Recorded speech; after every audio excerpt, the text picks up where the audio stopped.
सवरिया ऐसा रंग दे जो रंग नाही छूटे धोबिया धोई उमरिया धोबिया धोए चाहे सारी उमरिया धोबिया धोए चाहे सारी उमरिया नाही रंगो नहीं मंगाइयो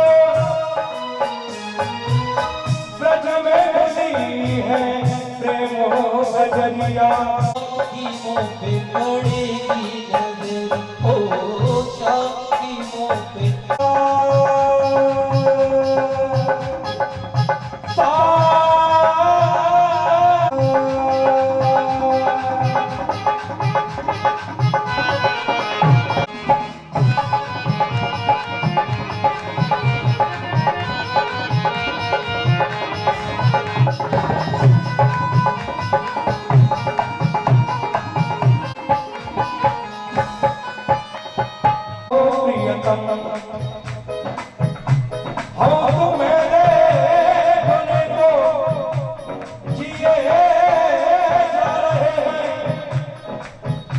तुम पर्दे पे पर्दा किए जा रहे हैं पर्दे पे पर्दा किए जा रहे हैं दिलदार में आया भगवान की है आरती पापियों को पाप से है आरती भगवान की है आरती पापियों को पाप से है आरती भागवत भगवान की है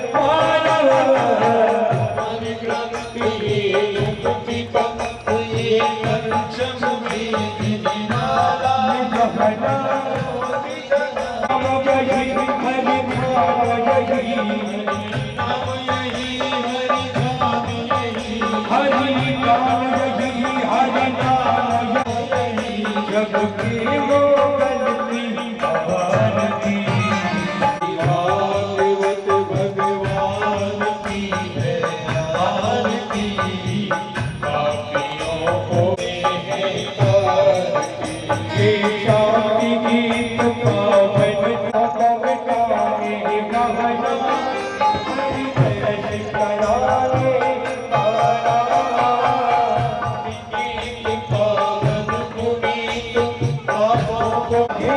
सुख करनी यह दुख हरनी सुख करे दुख हरनी सुख करनी यह दुख हरनी सुख करे मधुसूदन की आरती पापियों को पाप से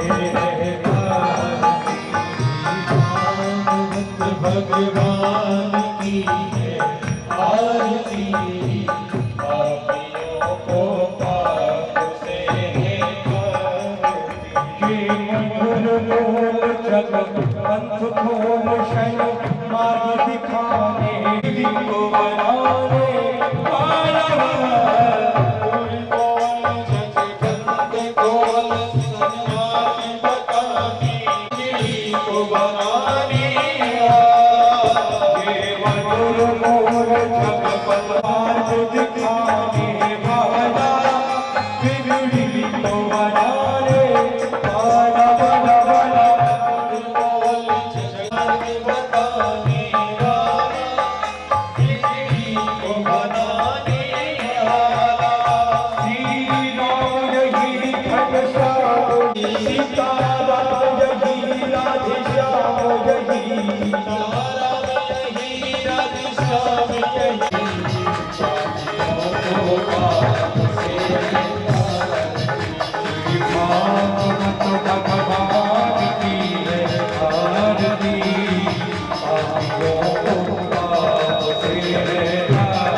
स्वी देवाः शान्ति ब्रह्म शान्ति सर्वगुण शान्तिः शान्तिरेव शान्तिः श्यामा प्रतिवेदा हस्तो प्रचाल्येतः मन्त्रपुष्पाञ्जन्नो भागवत् प्रचोदयात् नाना सुगन्धि पुष्पाणि यथाक्षरः प्राणपुरुषोत्तमाय नमः मंत्रपुष्पाञ्जलिं समर्पयामि।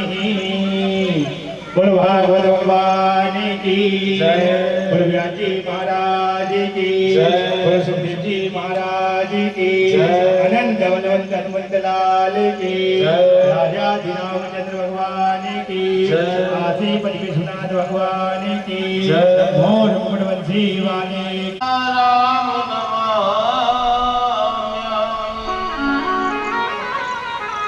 राधा कृष्णमहं वन्दे दीनदयाल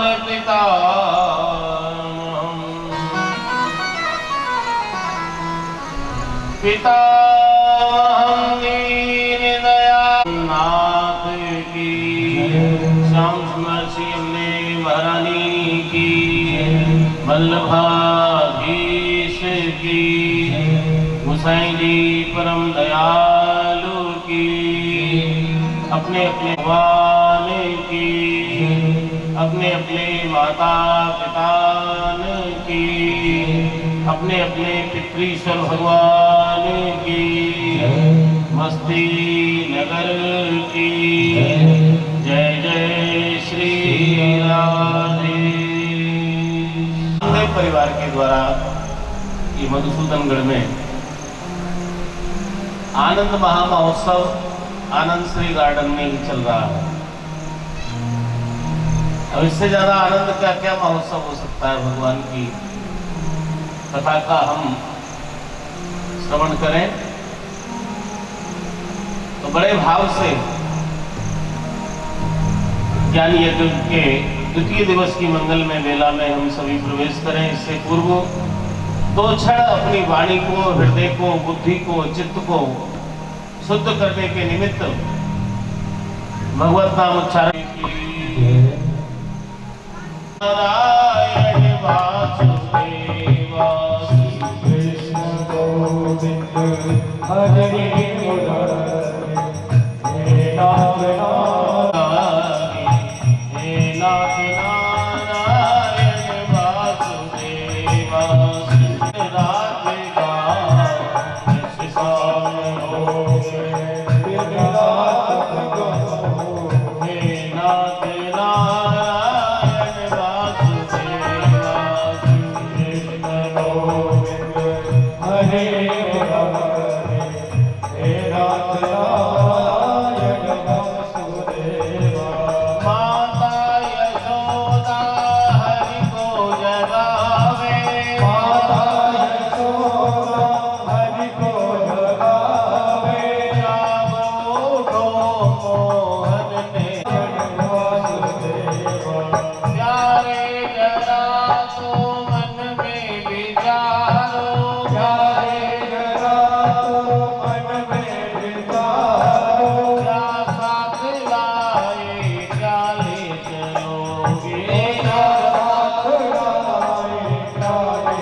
राधे नाथ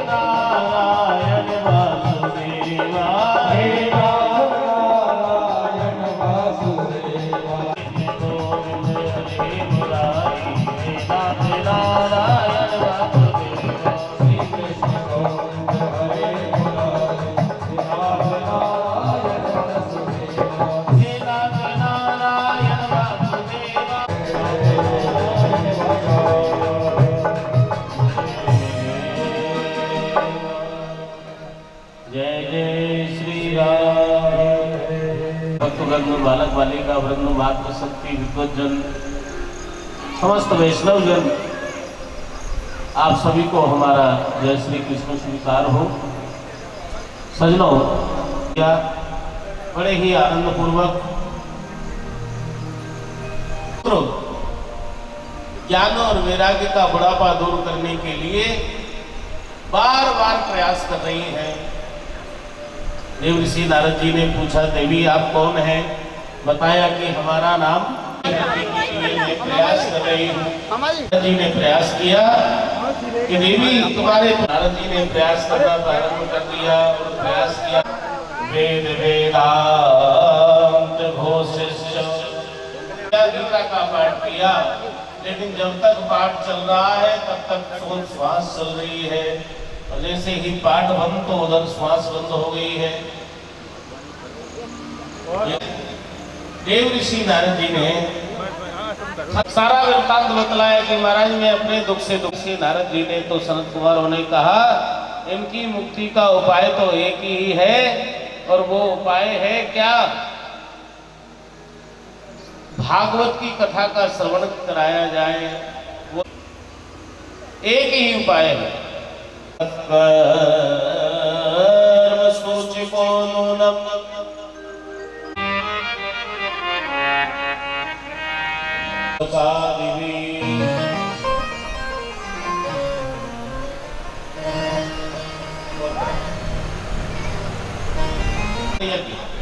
ज्ञान यज्ञ कौन सा? जो यज्ञ यहाँ चल रहा है उसी का नाम है ज्ञान यज्ञ। जो अभी हम कर रहे हैं इसको कहते हैं ज्ञान यज्ञ। श्रीमद् भागवत सप्ताह ज्ञान यज्ञ, ये है ज्ञान। तो सनत कुमार भी देव ऋषि नारद जी से कह रहे हैं कि ज्ञान यज्ञ करो, और ज्ञान यज्ञ भी कोई दूसरा मत कर लेना। श्रीमद् भागवतालापः सुकादेवी, जो सुखदेव जी ने राजा परीक्षित को सुनाई है वो कथा सुना। तो महाराज अब मैं कथा वक्ता कहाँ से ढूंढ करके लाऊं? कृपा करिए। नारद जी कहने लगे सनत कुमारों से कि कृपा करिए और आप ही कथा कह दीजिए। तो ठीक है, नाथ से हम चले और जहाँ मिलन हो जाएगा वही कथा शुरू कर देंगे। सनत कुमार बद्रीनाथ से चले। तेजस्वी, यशस्वी, मनस्वी जिन्होंने भी सुना सब दौड़ पड़े भागवत की कथा सुनने के लिए। कि कथा कौन करा रहा है? कि देव ऋषि नारद जी करा रहे हैं, कर रहे हैं। तो किसी ने भी निमंत्रण की प्रतीक्षा नहीं की कि निमंत्रण आएगा तब कथा सुनने जाएंगे। शिक्षा लेना चाहिए कि जहां भी भगवान का सत्संग हो रहा हो, कथा हो रही हो, कीर्तन हो रहा हो, यज्ञ हो रहा हो, कभी भी निमंत्रण की प्रतीक्षा नहीं करना चाहिए कि उनके यहाँ से कार्ड नहीं आया, नहीं जाएंगे कथा में। अरे कथा तो चाहे हमारे शत्रु के भी हो रही हो, क्योंकि कथा किसकी हो रही है? उस शत्रु की नहीं है, हमारे पिताजी की हो रही है, जगत पिता की हो रही है। वो जगत पिता नारायण हमारे भी हैं। निमंत्रण की प्रतीक्षा किया करो। किसी का बेटे का विवाह हो तब बेटी, लेकिन ये तो जगत पिता का महोत्सव है, इसमें तो भैया बिना बुलाए पहुंच जाना चाहिए, बिना बुलाए पहुंच जाना चाहिए। बस पता लगना चाहिए कि कथा वहां हो रही है। ये मत पूछो किसकी हो रही है, कौन करा रहा है, कथा तो भगवान की हो रही है ना, पहुंच जाइए। बार नाम नहीं लिया हो, कोई सत्कर्म नहीं किया हो, कोई पाठ पूजन, कोई यज्ञ नहीं किया हो, और भगवान की भागवत की कथा सुनने से क्या उसका भी उद्धार हो गया क्या? ऐसा कोई प्रमाण है क्या? किस किस का उद्धार हो सकता है भागवत की कथा सुनने से? ऐसे किस किस का कल्याण हो सकता है? आप लोग भी थोड़ा ध्यान से सुनिएगा कि किस किस का कल्याण हो सकता है भागवत की कथा सुनने से। लकड़ी में घुन लग जाता है ना, देखने में ऊपर से बिल्कुल बराबर लगती है, हाँ देखने में बिल्कुल ऊपर से सही लगेगी, लेकिन अंदर से खोखला हो जाती है जिसमें लकड़ी में घुन लग गया हो। ऐसे ही ईर्ष्या रूपी घुन जिस शरीर में लग जाता है वो दूसरे का बुरा बाद में होता है, खुद ही खोखला हो जाता है। ब्रह्मचारी 4 घंटे तक एक आसन से बैठे, और एक आसन से बैठ करके और भजन करे 1 वर्ष तक, और उसका जो पुण्य फल इकट्ठा होता है उसको क्षण भर का क्रोध जला करके नष्ट कर देता है। इतनी भयानक बीमारी है क्रोध। कई दिन तक घर नहीं आएगा। डांटना भी जरूरी है, क्रोध भी जरूरी है ना, जरूरी भी है, लेकिन सबकी सीमा है। जैसे हम अभी बज गई, हो गया काम तो उतार करके रख दिया, कल फिर काम लेंगे, जब बजाना होगा जब चला लेंगे। हमेशा थोड़ी क्रोध। उसको अगर आप विचार करिए, ढोलक को 24 घंटे क्रोध की आवश्यकता है, लेकिन जब आवश्यकता हो बुला लीजिए, क्रोध भाई साहब आ जाइए। बच्चे को डांटना है डांट दिया, आप चले जाइए, जरूरत पड़ेगी फिर बुला लेंगे हम।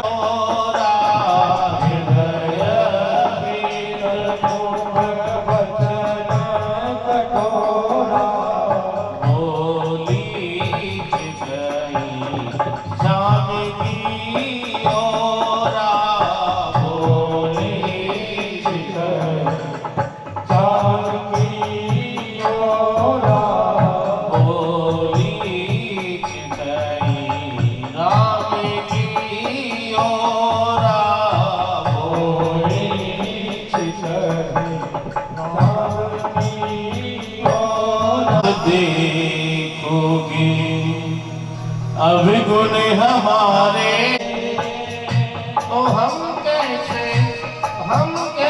भव से लगेंगे किनारे। अगर नाथ देखोगे अवगुण हमारे,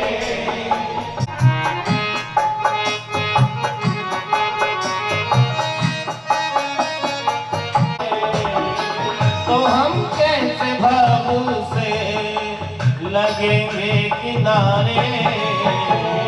हम कैसे भव से लगेंगे किनारे। अगर नाथ देखो अवगुण हमारे, अवगुण हमारे। अगर नाथ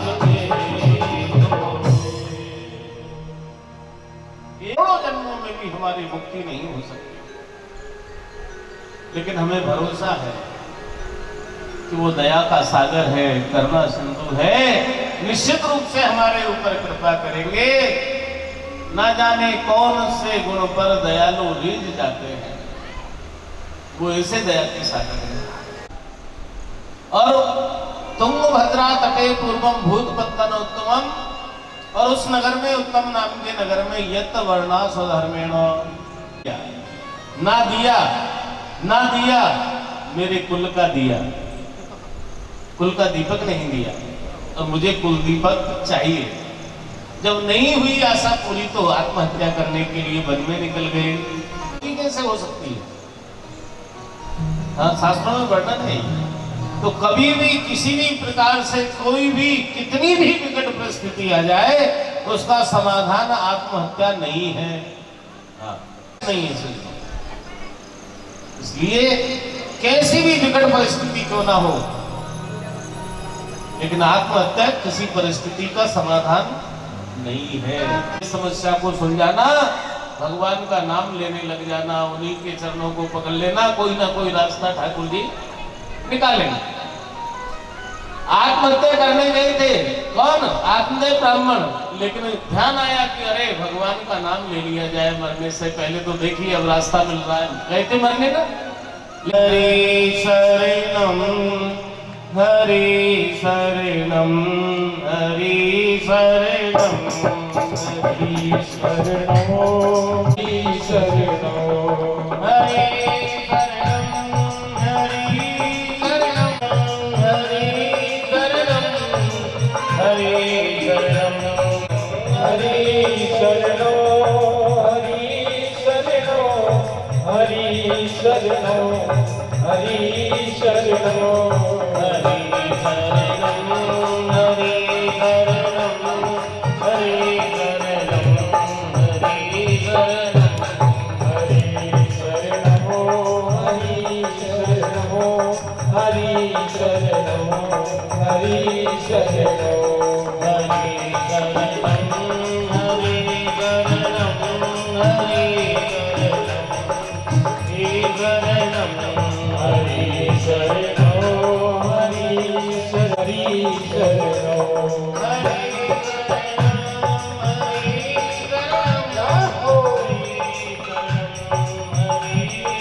वृतांत सुनाया, मेरे संतान नहीं और निसंतान को मर जाना ही श्रेष्ठ है। तो संत ने बहुत समझाया कि क्या करोगे बेटा लेकर के, अगर बेटे से ही सुख मिलता तो बड़े बड़े ऋषि मुनि महात्मा अमलात्मा विमलात्मा बड़े बड़े यशस्वी मनस्वी तेजस्वी जिन्होंने विवाह नहीं किया नैष्ठिक ब्रह्मचारी हैं, क्या उनको तो फिर नरकों में ही जाना पड़ेगा? जिनकी संतान नहीं है। संत ने बहुत सुंदर बात कही कि उद्धार अपना आप कर, निज को न गिरने दे कभी। न रहेगा, पिंडदान करेगा, तर्पण करेगा, पानी देगा, तब हमारी मोक्ष होगी। उद्धार अपना आप कर, खुद ही करना अपना उद्धार।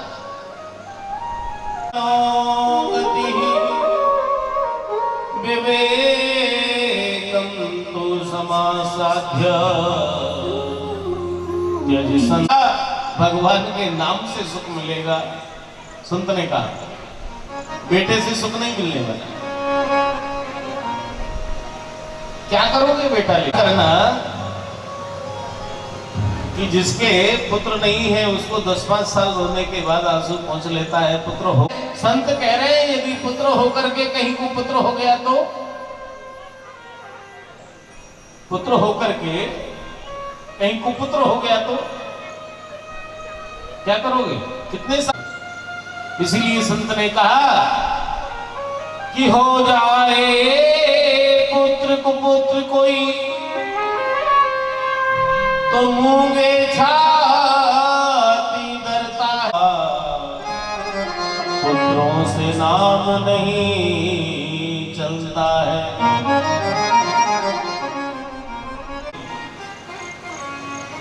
तो मूंगे छाती डरता है, ये मुहावरा है। छाती पे मूंग धरना। अरे महाराज कितने बच्चे हैं? ध्रुव जी के बेटे की वजह से नाम चला क्या? ध्रुव जी का, प्रहलाद जी का नाम उनके बेटे की वजह से चला क्या? तो संत ने कहा मैं तुम्हें एक रास्ता बता देता हूँ। अनंत श्रद्धा रखती हुई भगवान का मनन चिंतन, भगवान के नाम का स्मरण, भगवान की कथाओं का श्रवण और भगवान के नाम का कीर्तन करती रही और भगवान के चरणों में श्रद्धा रखते ब्राह्मण उस फल को लेकर के चले और घर आकर के धुंधली को दिया। विश्वास नहीं हुआ कि ये मेरे पति देव भी कितने सीधे हैं, क्या संत की दी हुई प्रसादी फल से कोई संतान होती है क्या? बहन को बुलाया, बहन से परामर्श किया, मेरे जीजा जी ये फल लेकर के आए तो ऐसा करो इसकी फल की भी परीक्षा हो जाएगी।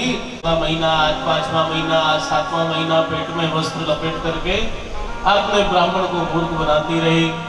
जब बहनों ही रात्रि में पुत्र को लेकर के आया, धुंधली की बहन का पुत्र, और बदले में बहुत सारा धन दे करके विदा किया।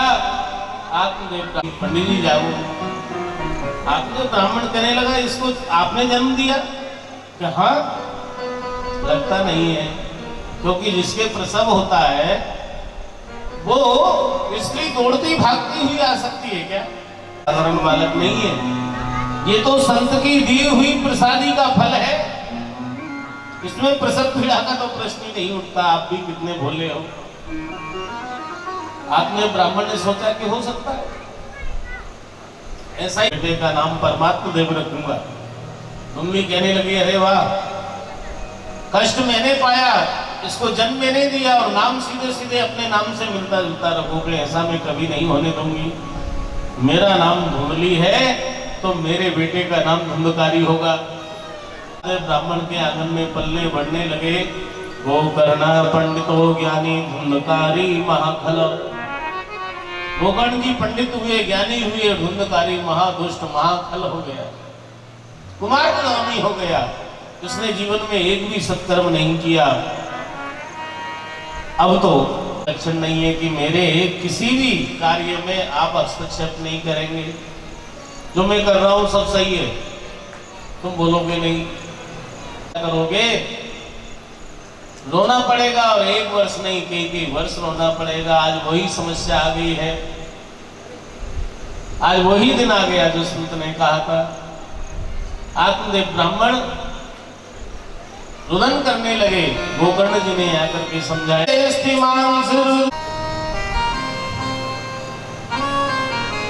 पश्चात रिश्ते हैं लेकिन नहीं माने। मैंने पहले भी समझाया लेकिन नहीं माने, और आज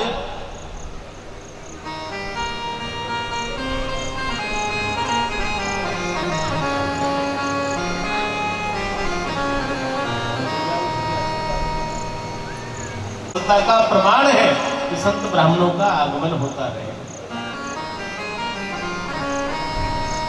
सजनों, आज समझ में नहीं आएगी हम कह रहे हैं। जब उस स्थिति में पहुंच जाओगे आप लोग, तब आपको समझ में आएगी कि नहीं, उस सत्संग में हमने ये बात सुनी थी, कोई किसी का नहीं। आपने ब्राह्मण को अब समझ में आएगा। हमारे शास्त्र तो भैया कब से कह रहे हैं, हमारे दादा परदादा कब से कहते आ रहे हैं, इस बात को हमने नहीं माना, लेकिन काल का डंडा पड़ा सब। हाँ, हर है कि अगर हम बाजार से निकल करके घर में पहुंचे तो पहले क्या करते, जल के छींटा देते। पहले तो या तो नाव करके अंदर आना, ये होता। बिना कहे कपड़ों को अलग रख देंगे, फिर नहाएंगे, फिर जाकर के अंदर आएंगे। समझ गए ना? ये बात हमारे शास्त्रों में बहुत पहले बताई गई।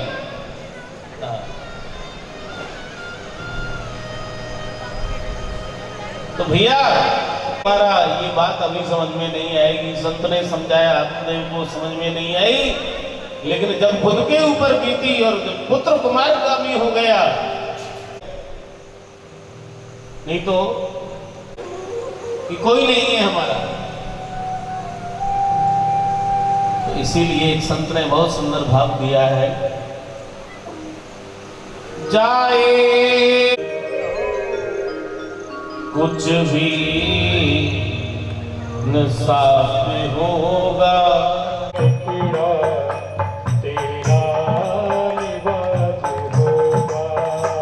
जाएगा जब भी न साफ होगा, भोग जीवन बन का तेरा तेरा निवास होगा।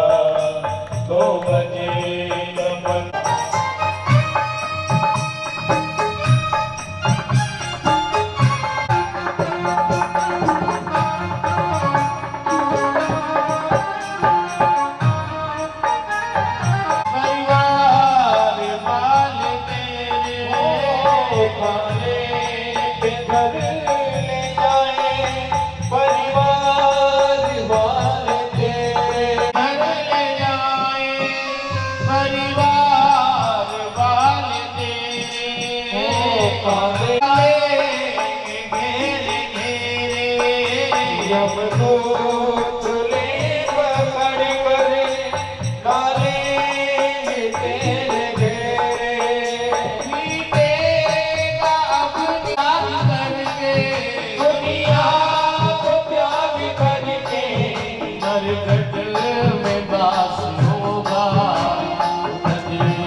ये सब जगत कहां तक का है?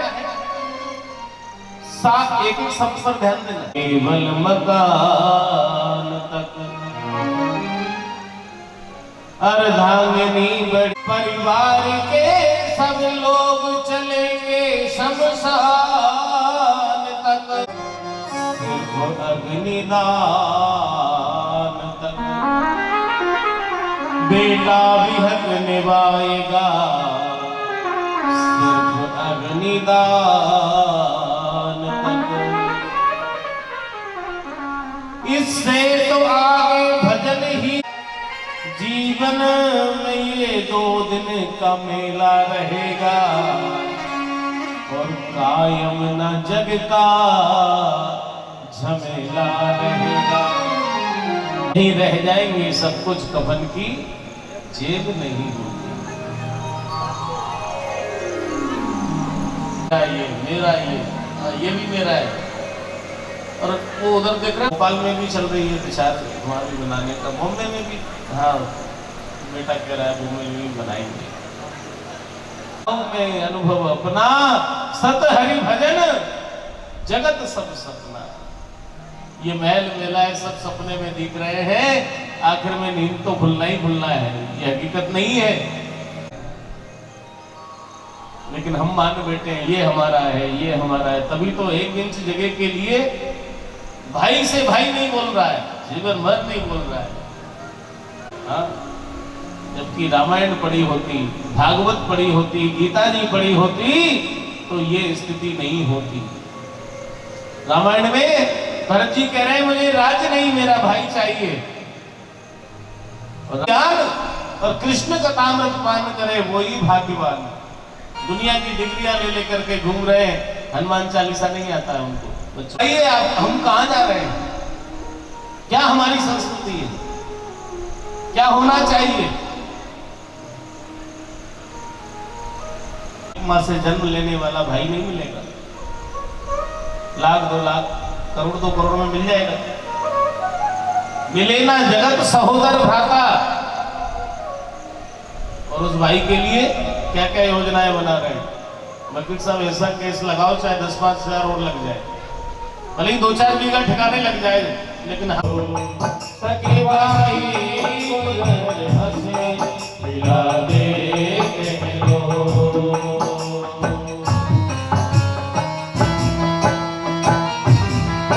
भाई भाई जुदा सिर्फ पैसा ही खुदा, भाई पैसा ही खुदा।